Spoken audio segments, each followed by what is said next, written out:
Welcome, friends, to You Only Go Once. This is Eileen Grimes, and I'm here with my amazing friend and co host, Cheryl Cantafio. Hello. We are here on this Friday Eve. That is what we call it. Not Thursday, but Friday Eves with an awesome guest. And I can't wait to dive in with you. So, Cheryl, I'm going to let you introduce. Hi, everyone. We have certified joy coach, keynote speaker, and author Robin Shear. She founded Joy to the World Coaching. She has spent decades helping depleted givers like healthcare professionals, educators, and parents feel good so they can give from a place of fullness and lead effectively again. Sharing her exuberance was natural for Robin until she faced several hidden health issues and her zest for living became a choice. Her quest became the basis for Messy Joy, How Joy Can Begin Before Your Difficulties End, her first book published in December. She is a frequent quoted expert in media stories and was recently featured in Time Magazine, The Wall Street Journal, and Psychology Today. Robin finds joy in making memories. Her husband, 2 kids, who both got married in 2022, and their golden doodle, who loves to get on camera and steal the show. Robin, welcome. Thank you so much, ladies. It's so much fun to be with you. Yeah. Oh my We're happy to goodness. have you. Yes. Yeah, absolutely. Yes. Gosh, there's just so much here. Yeah. Yeah. Yeah. I want you to coach me in joy immediately. Can you tell us first, what is a certified joy coach? What is that and what do you do? Yeah, so I'm a life coach and I'm certified through the International Coaching Federation. And when we got to decide what direction we wanted to take our coaching, I just thought, gosh, like I'm not good at finances. I'm not good at business. Like those are just not my gifts. That's not how I'm wired, but I can find the good in just about anything. Like I get the concept of joy and I've seen firsthand the difference that it makes in so many really lousy situations. And I thought, man, like, would people pay to be coached around joy? Because I know it could impact their lives. And so I'm just going to throw it out there and I'm going to call myself a joy coach and just see if it lands. And it was kind of funny because this was just a few months before a pandemic happened to hit. Oh, And so wow. here we are. Talk about timing. Timely. Yeah. For Yeah. sure. Well, that's amazing. I mean, who doesn't want more joy in their life, right? Like we can always Right. find ways to bring in more joy and to have techniques and tools and things like that. To be able to do that. What a gift to be able to share Yeah. with other people. And on a selfish note, it brings me joy to Oh, see other people's lives fill up with joy. I mean, it's just the greatest payment that there is. I see them flourish, they just take off and share it. I get really excited because I know that when a person has joy in their heart, whether they learn it from me or anyone else, they give it away. It's a new kind of pandemic, it's like a new kind of, I don't know, viral sort of thing. And I love that about it. It's such a shared experience. So I get pretty excited about it.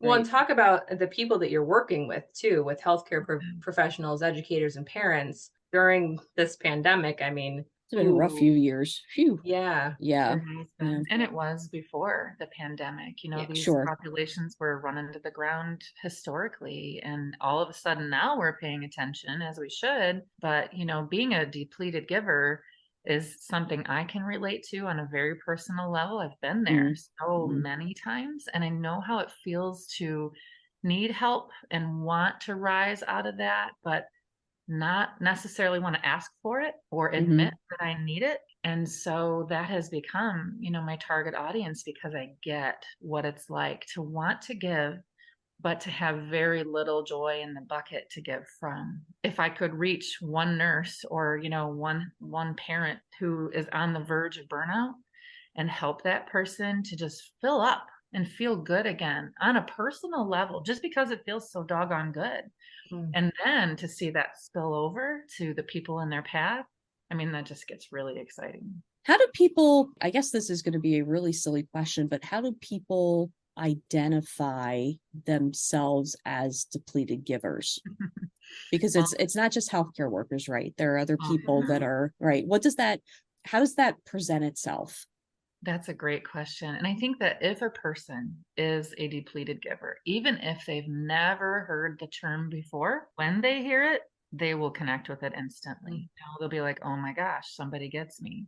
And Yeah. so, you know, it presents in a lot of really lousy ways, you know, Mm. people who don't want to do their job and who have basically stopped caring about these things that used to drive them and motivate them. All of a sudden, they just can't care anymore. They do Mhm. become apathetic. And so it's not limited to healthcare workers or educators or parents, but I mean, obviously, those populations are really at high risk. But Sure. I mean, I have met CEOs that they're not just about the money and the growth. They really care and they're really pouring out all of this goodness into their teams and into their corporate cultures, but Mhm. they're not filling back up on a personal level. Yeah. They're only giving. And so Yeah. that's when a person can really become depleted. Have you ever felt like a depleted giver? How long do we have? No. I identify with that. So I as myself, right? I can definitely say that I probably am there, have been there and experienced that. So sometimes it's helpful to even know that you've experienced it, knowing that you've worked through that and had those experiences yourself to know what it feels like then to use what you're doing and Mhm. be doing that in a way that helps you as well as other people. And I would say the first time that I was really a depleted giver, I didn't know what the term was. And Mhm. I immediately went to therapy because I hated the feeling. Because, Mhm. you know, to go from being full of life and wanting to be involved in everything and just on fire for new experiences and how can I help? And, you know, tell me your story. I want to know everything. So that was my normal. And then a series of events took place, and this was a long time span. And it was one thing on top of another on top of another. And I was not refilling my own bucket. And I wasn't thinking about myself at all. And I was really raised to think about others. And I think so many of us were. We get this message. And we do that at our own expense so often.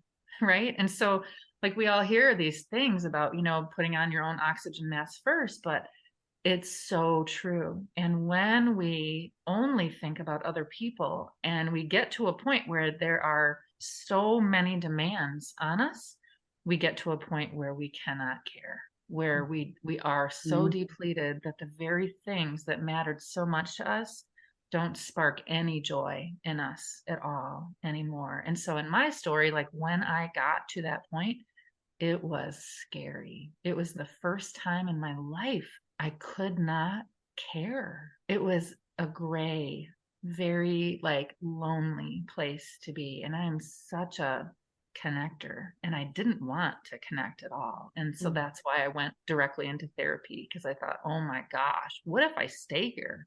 I don't like Mm. this at all. And Right. so, you know, I learned a lot, you know, while I was there. But, you know, in my story, I essentially had to take 6 weeks off of work. Mm. I could not walk in the building. It was work related at the time. And Mm. it was awful. And so, you know, to work through that, I thought, I don't ever want another giver to just hit that wall and quit Yeah. because they don't know what to do. And this can be so prevented. And it's funny because, you know, I have so many wonderful people in my life and they were watching this, right? And they Mm. were Yeah. Mhm. saying, oh my gosh, you're not taking care of yourself. You need to rest. You need to have some fun. And I'm like, no, Mhm. you don't know. I am a giver. You don't Yeah. understand. Right. And they were all right, you know, and Mhm. Sure. so now I'm that person and I'm finding those people on the verge of burnout and I'm saying, guess what? I'm giving you permission to have fun. You need to Yeah. go and play a whole lot more often and you need to do it without feeling guilty at all. This is Mhm. about feeling good just for the Mhm. sake of the joy that feeling good brings. Mm. And bonus, there's going to be some to give away as well. I'm on Yeah. fire. This is so timely. I don't know if you saw in the news, Jacinda Ardern, the Prime Minister of New Zealand, has resigned. It's because she feels that she can't give as much as she would like anymore. It's been 6 years. And, you know, what an Wow. outstanding human being, right? But also super brave that she said, I can't do this anymore. And it wouldn't be fair to you. And it's not fair to me. and I have to step back. I think there is a certain level of bravery where you have to realize as a giver that you can't. And it comes from a place of vulnerability, and it comes from a place of pain, right? Because there's only so much. There's only, I always talk about like the well's dry, right? You can't dip into it anymore. You'll just get, you get nothing. What are the first steps in discovering your joy? How does that work? Like, what is your process that you go through for yourself? How does that work? Great question. Without obviously coming to you. Yeah, right. Someone needs coaching. Yes. So yes, it's a whole lot easier with a guide. You can do this on your own. You can. But I'd say the first thing is really to recognize the fact that we either do or we don't believe that we deserve joy in the first place. So you can't really claim something and go after it until you get really clear on your beliefs around it.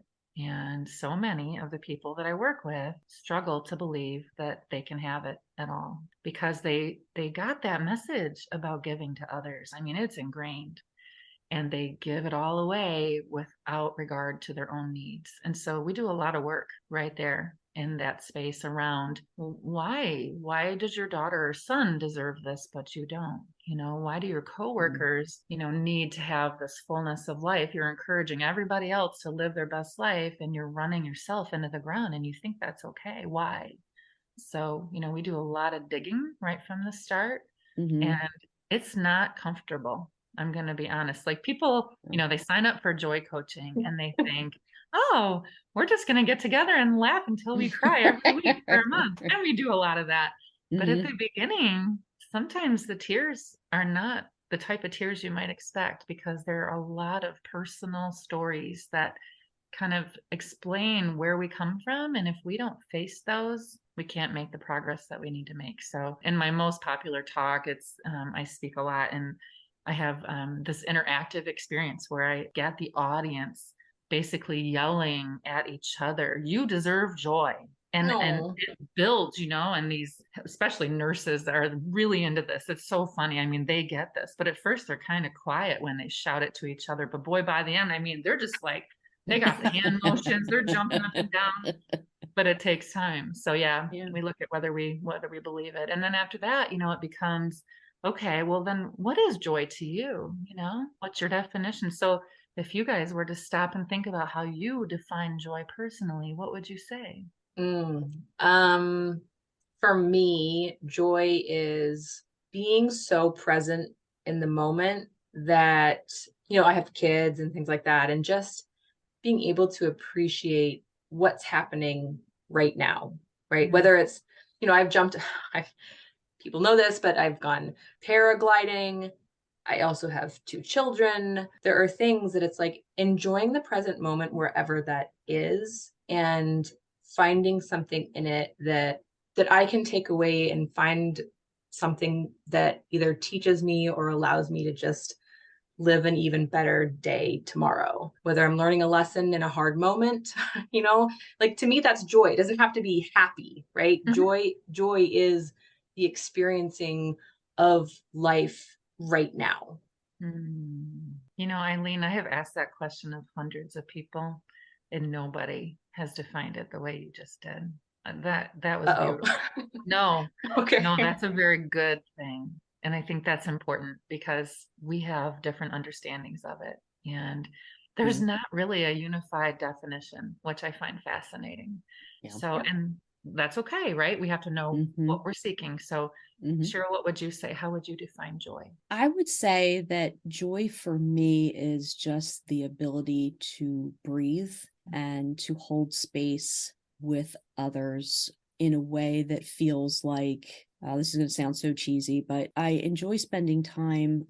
Eileen knows this. I'm an introvert, like 100%, but there is joy and contentment in spending time with people who allow you to just be weird. There's a certain amount of joy in that, and the ability just to kind of breathe and not feel like you're on all the time, and knowing that people are okay when you need a break or a quiet moment. And I find that often with girlfriends, there's times where we just belly laugh, and that's pure joy to me. But there's also times where we just have those real moments of conversation and just feeling like we can just all let it out. That also to me is pure joy. So yeah, that's it. That was just beautiful. I am grateful that we just took the time to think about this and to hear your insight. And this is what we do in coaching. It's entirely necessary. Mm-hmm. Because if we aren't on the same page, we're not aiming for the same thing. And Yeah. so now that you are so clear on your definition, you can think about particular experiences and opportunities to provide that for you. You can go after that because you've got clarity around what it is that you seek. So very important and just beautifully said. So thank you for sharing those beautiful definitions with all of us. So what's your definition of joy? I feel like I fed you that. Yeah, I mean, my definition of joy is, joy is a lasting, deep inner effervescence for life itself. It can be wild and rowdy, and it can fill you up and make you feel really alive. And it can be peaceful and secluded and just this gorgeous contentment. And I think that, what I love about it is that there are so many things in life that provide what I just said to myself, And so, oh my gosh, it's limitless, the things that I can seek and intentionally, add to my day that do that for me. And when I do that, and when I teach my clients to do that, what we find is they feel more like their true selves, like they're the most authentic versions of themselves. Yeah. And because they feel so alive, they want to do more for themselves, their families, and other people. And so, that's where this multiplication thing really comes in. This awesome love math is like what it is, Oh, I love that. Yeah. Mm-hmm. Mm-hmm. I do too. And the name of my business it's kind of funny. It's Joy to the World Coaching. And when I first named my business that, I thought I am like on a mission to reach the world. I want the world to know how this feels. And I realized how ludicrous that concept really is. I mean, one person in a small town, how in the world, right, will I reach the world? But what I have found is it's possible when I talk to people who are already giving, who are Yeah. already in that mode where they care and they want to share. So why not give them something awesome then to share? Like, let's just fill these awesome people up with goodness and joy and watch that love math just take over. That's how to reach the world with joy. So I'm going to ask something, and we can totally delete this if you're like, that is an inappropriate question to ask. Have you ever heard someone's definition of joy and thought, we might want to rework that? mm-hmm. Okay. Yeah. Yes. Okay. And you can keep that question. There's a Okay. lot of confusion around joy and happiness. Yeah. And, it's in Google, it's in the American Psychological Association, it's in holy books, it's in music and poetry. Those words are often used interchangeably. And so we assume that they're the same. And so often I'll say, what's your definition of joy? And someone will say, well, something good happens to me, and so I'm happy. Well, that's great, but you just defined happiness for me. You just told me about something short term that takes place when something, is in your favor. And so, like, you have a cause and effect. That's happiness. And we're pushed as a society to just chase that. We're constantly told we need to buy things that provide that. We need to have experiences. And so, we find ourselves seeking it and loving it when we find it. And then, wow, we feel pretty lousy when we don't have that in life. And so then we seek it again. And so it's this up and down thing. What I want is for people to have something more lasting, a little more even keel. It feels great. It still feels really wonderful, but it's not circumstantial. So if a pandemic rolls in, if you end up getting a cancer diagnosis, or if your husband walks out the door, you still have this sense of contentment. You still have resilience. There's hope still present. It's not dependent on the circumstances. So yeah, I mean, when people give me the definition of happiness and call it joy, I do correct because it matters. I think It it's a does, really yeah. Sure. And that's what I was curious, right? Because you're like, well, I hear you, and that is definitely something. And if we're really looking at changing the way that you're thinking about all of this and really making that lasting impact, that isn't something you can just get with your wallet, it's going to be really important to have that definition for you that is that. you're so right. Yeah. I also like to ask, well, that's not a hard question, but it was just, as soon as you're like, people define it, I was like, I can't wait to hear what other people define. Yeah. And no one has ever defined it the same, which I totally love. And we don't go there very often. It's hard for people to define it because they aren't usually asked to do so. Mhm. So I believe that creating space to just get clear on that is really Mhm. wonderful. Definitely. So, what brings you joy? So, one of the questions that we have, if you were to have a perfect day, what would Mm, that look like that you could fill things with and be part of that life? that's so fun to think about. I mean, and Mhm. it would vary according to where I'm at, but right now what comes up for me is, I would just love to meet strangers and get their stories. I'd love to Mhm. hear. Like, I love when people give me their whole life story in the first 5 minutes and then they say, "Oh my gosh, I never told that to anybody before." I love the connection. I love it. It's such a privilege. I would love time with my family. I've got adult children and they're married and they're living life and I'm missing them. Yeah, I Oh, So, bet. yeah. I want to play. I want unstructured playtime. Mm. I love spontaneity. That's another huge source of joy for me. So, Mhm. my calendar is very full, like most entrepreneurs, and it does, rule my day for a reason. It keeps me on track. But when I can just throw it away for a little while and go and do anything I want, I just Mhm. feel like a kid, at recess. So being spontaneous. So, like just the other day, I wiped my whole calendar, grabbed my dog. We drove 3 hours, went to Lake Michigan, and just spent the day on the beach. And it was glorious, totally unplanned, filled my bucket for a week at least. So, yeah, that would be part of my day. You noticed at the beginning when we were off camera that my Zoom picture is a skydiving photo. Yes. Yes. Uh-huh. I know Mhm. you Yep. guys are crazy Yeah. adventure seekers. I've listened to your show, so Absolutely. I would do something like that. I would definitely jump out of an airplane again. I would, just go cliff diving or, oh my gosh, I keep seeing all these awesome Instagram reels where these people are on dirt bikes and they like go up and over the hill and then they flip. Like, I don't know how to do that, but I would love to try, just something wild and free that brings me a ton of joy. So there are a few Yeah. things. That's great. Like I've been in I'm in therapy. Therapy is wonderful. It's great. Mhm. And I probably talk about it every episode. Sorry. But one of the things that we were talking about recently is like the ability to listen to our bodies, or for me to listen to my body, right? And to say, like, what do I need right now? Whether it's food, whether it's an activity, whatever that is, when we're just like our kids, there's this whole thing about not over scheduling our kids to allow them for this free form play and stuff, which is wonderful and so good and so helpful for them.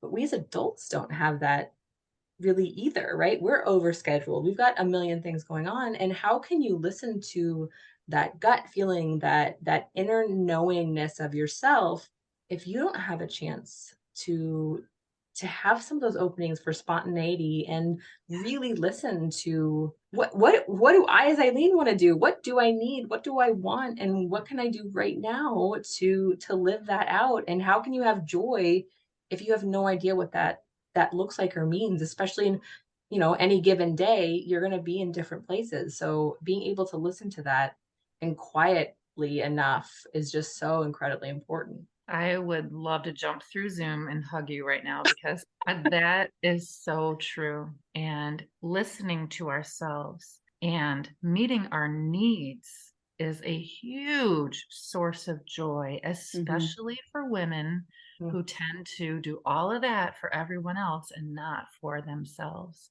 And oh my gosh, like just checking in brings joy. And then Mhm. asking yourself, what can I do about this need that I have? And so often, I mean, we don't need much. right? We might just need 5 minutes of complete silence, or we might need to get outside and just go look at the bark of a tree and appreciate the depth and the differences in the color and the texture. We might need to talk to someone, but it could be anything, but it's that asking, like you said. It's about honoring yourself enough to know you have needs and you can do something about them, and you should, right? Mhm. Mm-hmm. Self-care and joy go beautifully together. And we Mm-hmm. often think self-care is like, a manicure or a massage, like some really bougie activity. And those are wonderful examples. But sometimes just sitting outside in the rain with no umbrella is perfect self-care. Mm-hmm. Mhm. So there's so much joy to be found in that, Aileen. I'm so glad you brought that up. I'm still working on it. I'll be, it's like I feel like Yeah. this is a whole lifelong process. The reflection piece of it is, right? Sure. And any given day, it's continuous self-reflection that's all Yeah. a part of that. And it is, Mhm. it's just like you said, Mm-hmm. it could be anything. It could be like, I want a pomegranate, and I think that's gonna make me feel really good right now. Mhm. Great. Mm-hmm. Yep. You know? Yep. Yep. Right. I've told people to check in at meal times with themselves, like give yourself a feel good Mm-hmm. score, right? Because Mm-hmm. if our goal is to feel good and help others to feel good, like Mm-hmm. if you know you're going to eat a few times a day, then you will remember to do this, while you're eating. How do I feel right now? What do I need right now? Mm-hmm. What can I do about it? Like, am I a 1 out of a 1 to 10 score? Am I okay with my number? Sometimes you might find, you're usually around an 8 or a 9, and right now your feel good score is more like a 5 or a 6. And Mm-hmm. sometimes that's okay. It's up Mm-hmm. to you, Mm-hmm. but it's about that check-in and that appointment with yourself. When I hear the two of you talk about it, it almost sounds like joy can also be a radical act. Those small moments where you're like, I am reclaiming this because I need to. And society is also telling me I've got to go, go, go, go, go, go, go, get it, run, hurry up, go. Why aren't you done yet? It's taxing. Obviously, the name of our podcast is you only go once, but you only live once too. And sometimes that moment of recapturing those elements of rest, of joy, of just identifying what you need are certainly a radical act. Mhm. Was there anything in your life or anything currently that presented itself as a radical act of joy? I love that question. Wow. I can't wipe the smile off my face because that is just such a great question. A radical act of joy. Okay. Feel free to use it Yeah, going forward. I'm yeah. stealing. That's We gonna don't, be we a don't have that on t-shirt. Wiki yet, so yeah.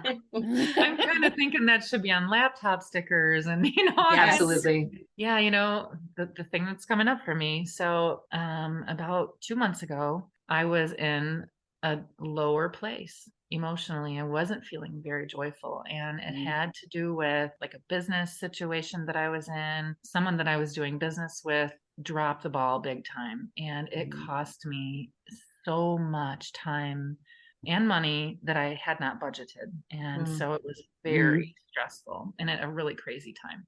So I was doing my best to try to keep my head up and work through it. And about a week of this, just continual, like hitting my head against the wall, I thought, oh, I don't like my attitude. I don't like how I'm feeling. Like when you do a heart check and you don't like what you see, you got to do something about it. mm-hmm, So this radical act of joy was I was on my way out the door and I ripped off an Amazon box lid and grabbed a Sharpie and I just scribbled out free hugs. And I took off in my car and I went to this town and I just carried this sign everywhere I went for about an hour. And I did it because I needed to change my heart. I needed to Mm. give something good away and get back into a place of giving. mm-hmm, And what I felt and happened was like in giving, I received, Yep. as happens, right? And mm-hmm, so, oh my gosh, I met the most wonderful people who were just so happy to get a hug. And there were a lot of people who wondered if there was a string attached, why Of we wanted course. mm-hmm. those, right? Right. And Yeah. it was so much fun. I ended up getting a free donut out of the deal and like a free Diet Yay, Coke at a gas donuts. station. I know, All right? right. Here's joy, radical joy. Yep. So I still have that sign. I have it by the door and I'm not getting rid of it because I receive so much and giving so much love I'm taking it with me other places because I just can't wait to hug people again and have an excuse per se, Yeah. you know. Otherwise, if you just Yeah. walk up without a sign, people would think you were on something. But with a sign, you can get away with Hmm. it. And I think during this time too, I mean, this is going to sound weird. Probably a lot of people have experienced skin hunger, right? That, Mm. because we've been separated for so long. So somebody that Yep. says free hug, Yep. yeah, okay, sure, why not? I mean, Right. yeah, I mean, I might still want a mask, but Yep. there's something about that human connection that I think people have been missing out on for the past few years that, you don't realize how much you've missed that piece. That I get some of the kindest things or kindest moments that I get is like if my dad gives me a hug or, my sister or my niece or my husband, they'll just like rando hug. And that's the good stuff, right? That's the stuff that kind of goes like, okay, I feel good now. I haven't seen Cheryl in Yeah. person since March of 2020. I literally, Yeah, we're gonna make it weird. We're gonna make it yes, weird when it's it been a while. happens. So I will yes, definitely be probably tackling you to the yes, ground. That needs to be yes, on video. yes, yes. Or it'll just be like both of us at the same time. Yeah, But yeah, it's yeah, yeah. yeah, Can be the Yogo cover. Yeah, yes. Cover. just a mess. Right. Somebody drop a video and you just see like, whoop, and that's Eileen just tackling me and be like, we're fine. It's okay. We wanted it this way. But Right. believe me, this is fine. It's all fine. Yeah. Oh my goodness. So true. It is the simple things too, right? It Yeah, doesn't, I for think sure. that's one of the things that we've really been talking about recently too on a few different episodes. It's not the Mhm. big, it's not always the big stuff. It doesn't have to No. be that you did something humongous. Those are great. And if that's something you want to do, Mhm. beautiful, wonderful, right? That is your part of your story and adventure. Mhm. And what is the day to day of that, and how do you maintain that sort of low or high hum of joy in your Mhm. life? Mhm. I think you're right. And if we make too big of a deal out of it and allow ourselves to believe that only the sizable things can bring joy, Mhm. it's really like we're back on that roller coaster. I think that there's contentment in the little things. And if we go there, like we're never going to run out of things, you know? If gratitude is a source of joy, and I think for most people it is, Mhm. Mhm. and you really, nitpick down to the cellular level about the things that you're thankful for, and you're genuinely thankful, oh, your joy bucket is going to run over all the time. I mean, here's an example. So, my husband once was working in a factory and they have this melted plastic. So, it's like 600-degree plastic liquid. Mm. And it shot out of a machine and got all over his hand. Mm, Ow, And ow, ow. so, Yeah. not a real joyful experience. It was really yeah. a mess. And Mhm. so after, all of that, weeks later, we began to see his hand healing. And it was miraculous that one day it was looking like raw meat. And then the next day in that same spot, there were tiny little skin cells that knew how to be skin cells. Yeah, Like, right. how did that happen? How did they hook up and create tissue? I mean, so the gratitude that we really began to think about, man, I'm really thankful that those cells knew how to play nice together. And now you're healing as a result. It's so the little things. Yeah, you're spot on. I think that the more we choose to seek those little things out, the more contented we'll be, and we'll just really reflect this in conversation, and people will pick up on that. Mhm. They're going to want what we have. It's magnetic, it's contagious, and let's spread something amazing. Absolutely. And this is what's Yeah. it's so nice. I mean, even just this to me, this conversation is pure joy. And Mhm. this is why Cheryl and I are doing this, right? It is Yes. to have these real authentic conversations with other human beings. That in itself is a radical act of joy, right? Just to open ourselves up enough to see each other fully. There's something so beautiful in being able to see each other's humanness, and that spreads that understanding that really we are all the same.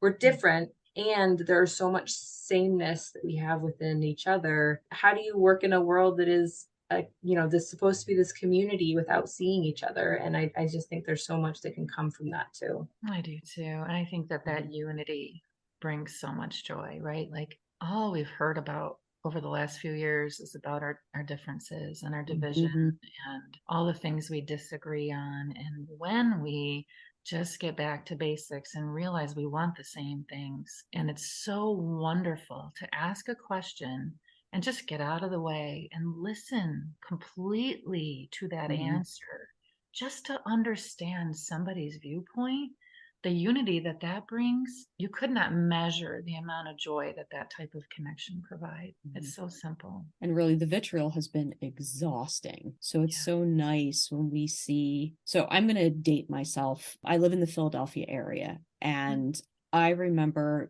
Philly's tough. It's a tough area. You'd see the news and it was depressing. And there was one guy, and his name was Don Pollock. And he would talk about, he had this whole segment called Don Pollock's World.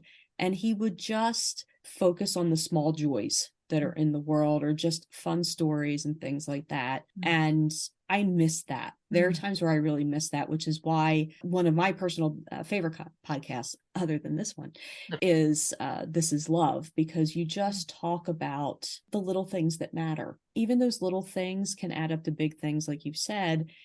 And that gratitude piece, Eileen's taught me a lot about gratitude, because that's been, she's waved that flag for years. Like, hey, we got to talk about gratitude. This is a big thing. And sometimes I felt like my well was empty, and I couldn't even do that. Like, I couldn't even be grateful for what I had or the people in my life and things like that. And recent years have shown me that gratitude is everything. So if you had to thank one person or thank a couple people, who in your life, who would they be? Oh man. Ooh, I would thank my grandma who died in 2010. She was an Irish immigrant and a war bride from World War II, Oh. and basically left everything for love. And, Mm-hmm. we have family life as a result of it. Her outlook on life was just so full of gratitude. It was, she just loved life. And I wish I had a quarter for every time I heard her talk about how thankful she was. I mean, it was just this constant, it was just a beautiful way. So, like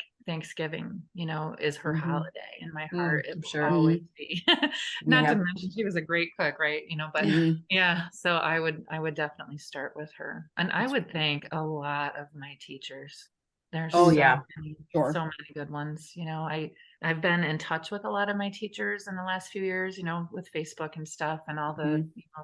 all the connection people are wanting to do. But when I released my book in December, I just was fortunate to get back in touch with several of my teachers who saw it and they wanted to talk about it. And oh my gosh, to be able to thank them Yeah. and tell them what a Mm-hmm. difference they made. And I don't Mm-hmm. think that they realize, that I just don't think that they know the impact that they've had on any of our lives. So I would thank them as well. I'm sorry. Do you have a No, lot of go. teachers who are clients? Not clients, no, but they bought my book and they're buying extra Okay. copies to give away.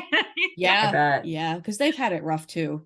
Yeah. Oh, you mean coaching clients? Oh, I Yeah. Yeah. do. Yeah. I do. And Yeah. superintendents are definitely in my Mm-hmm. audience. Oh Mm-hmm. man, those Mm-hmm. folks, I don't know how anybody in the education system can get through this without joy. I really don't. I mean, Yeah. they've been in the trenches forever, and Yeah. now, how much more so. But yeah, Yeah. I would love to do like some school in services and just really pour some hope and some energy back into the educational system. So that's on my radar. I Well, I love think people that. will come in droves because they could Yeah. use it. I just spoke at the National Head Start Association Oh, yeah. meeting Oh, Yeah. in Mm-hmm. Dallas, and man, Mm-hmm. I'll tell you, the preschool teachers were very receptive to just this concept of filling up so that they have something to give from. And Mm-hmm. I feel like anybody who's a giver can relate to this all too Mm-hmm. well. definitely. So a couple years ago, well, more years ago than when I wrote my eulogy, but I've always sort of had this idea that I don't want to leave the room, leave the day, not having said what I wanted to say without you knowing it. Right. And there was a Christmas I remember. So I'm one of 6 children and have my parents. And I remember one Christmas, I was like, I want people to know how I feel about them. Like, it might have been around when one of my grandparents died. I don't remember, but I was just like, I don't want them to be gone and not have told them how much they mean to me, how much they have impacted my life. And I wrote everyone letters like that. It's like for Christmas, I was like, I'm going to write you a letter and tell you how much you mean to me. And, not just, hey, I love you and you mean the world to me, but like specific things that I'm like, this is something that impacted me. And I've seen you do this. And just to get that out. I try to do that when I can. I know Cheryl thinks I'm nuts and sometimes, but that's fine. But I love trying to get that out there so that I want them to hear it now. They need to hear it now while we're still all here. Yeah. You're so right. You gave them such a gift. Mm-hmm. I mean, whatever was wrapped and under the tree will be forgotten how quickly, but what you wrote will not be forgotten. Yeah, because we all know tomorrow is not guaranteed. Yeah. So it's funny that we would be talking about this because the other day I stopped in at church and I was getting some things, and in the book I wrote about a gentleman from church that I served with in youth ministry, and he's just awesome. I shared the story in the book, and I didn't tell him that I was writing about him. And so then I just put one of these books in his space and didn't say anything. And so when I stopped by the church the other day, he had this funny look on his face, and he said, I read the chapter. And I was like, did you? And he said, I realized that I was the first person mentioned in that book by name that wasn't a family member. And that really meant something to me. And I said, well, just like you were just saying, Eileen, I said, so often all these wonderful things are said at someone's funeral. And I sit there and I think, did they know that everyone felt like this? If I can write about you now and you know that now, it's good that you know the impact that you have had on someone else's life. I'm glad that you're aware of that. I'm so glad you brought that up. I can't believe this is like the first time we've ever really talked and I could probably keep talking to you for multiple hours. You could too. But to be conscientious of your time, and Cheryl, I'm just going to jump in with if that's okay. So one of the things we talk about is I have notoriously used the phrase "this is happening" a lot of times in a lot of things Cheryl and I have done together, including this podcast. I also said it when I wrote my book, and I was like, I don't know how I'm doing it, but this is happening, and I'm going forward with this thing. For you, obviously, the book came out, and speaking with joy, it's a lifelong thing. It's an everyday piece. What are you making happen with the joy in your life? This is happening for me this year pertains to more rest. It pertains to saying no a little more often, because I do love to get involved in things. And then I find myself stretched so thin and not really giving very much to anyone. And so, or to myself. And so, like I seek the depleted givers because I tend to be one myself so often. It's just a cycle. And so, to prevent that, I'm definitely looking more at meeting my own needs and just, thinking about what I'm committing to, and whether it fits into the types of things that I feel I'm called to do right now or sometime later, or someone else can get involved in it. But I do not have to say yes to everything, and no is a complete sentence. Yes. I mean, no.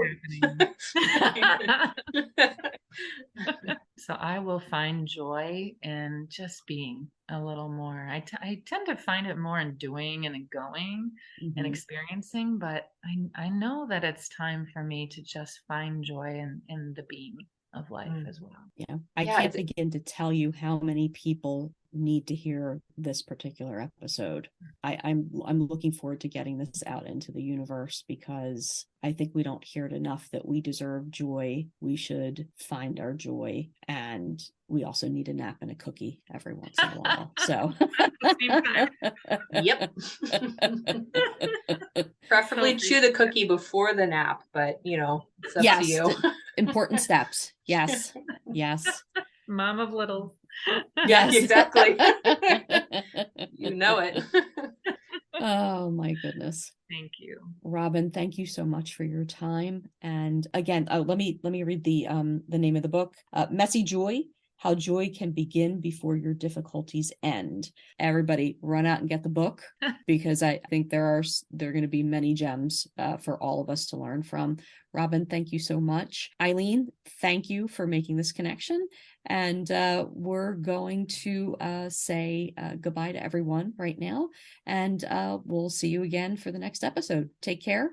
And remember, you only go once. See you.